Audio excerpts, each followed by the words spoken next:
YouTube, Sunday, Bloody Sunday à 7h22 minutes. Aurore est là, bonjour Aurore. Bonjour Ben. Est-ce que tu as bien profité de ces quelques jours de congé bien mérités? Oh que oui. Bah oui, tu as l'air rayonnante. Et c'est vrai qu'on a vraiment été gâtés au niveau de la météo. Ça va pas durer, mais bon, c'est comme ça, on fera avec. Merci d'être là. On va te céder la place là tout de suite, histoire de profiter d'une nouvelle édition de ton Pense-Bête. Alors Ben, tu me connais, je suis plutôt du genre à rester enfermé chez moi et à ne même pas remarquer le temps qu'il fait dehors. Et pourtant, même moi, j'ai ressenti ce week-end le soleil qui m'appelait à profiter de sa lumière et de sa douce chaleur le temps d'un barbecue entre amis ou d'une journée jardinage.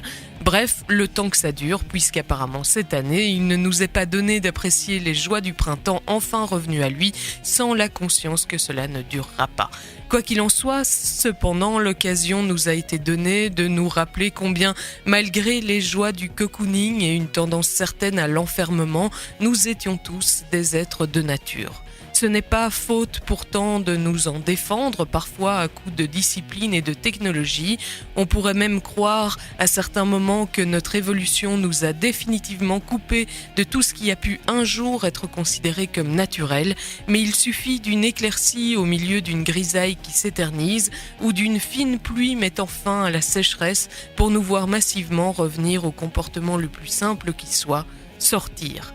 Comment avait-on pu oublier la joie que l'on ressent à se sentir connecté avec les éléments ?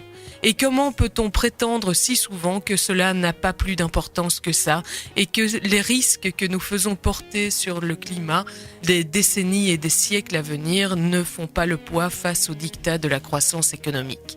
J'aimerais pouvoir te dire que ces considérations sont celles de 68ards panthéistes illuminés, probablement à force d'avoir trop fumé, dont la sacralisation de la nature procède d'une personnalisation simpliste et d'une diabolisation concomitante de tout progrès. J'aimerais t'assurer que la technologie et le divertissement nous comblent avantageusement tous nos besoins, mais ce n'est pas le cas. Tu le sais, et je le sais, rien ne nous inquiète comme ces saisons qui ne semblent plus respecter leur cycle, rien ne nous apaise comme la croissance harmonieuse de ce que l'on a planté de ses mains. Aucune émission, aucun jeu, aucun gadget ne procure le même sentiment de faire partie d'un tout qui nous dépasse, sans ressentir pour autant le besoin d'en avoir plus. C'est pourquoi si l'on oublie parfois de mettre le nez dehors, il serait bien illusoire de penser que l'on peut s'en passer. Tout à fait. Retour aux sources, à la nature. Merci Aurore. Voilà, une bonne journée à toi avec ce début de journée sous le soleil malgré tout. Mais bon, voilà, ce qu'on nous annonce dans les prochains jours n'a pas l'air très glorieux. On te retrouve tout à l'heure. Oui. 16h, 18h, enfermé dans ce studio, Oui. pour travailler. Pour le reste, bien c'est la musique qui se poursuit sur Buzz Radio avec Sheryl Crow, Dan San. Voilà, de bonnes choses se mettre dans l'oreille malgré tout.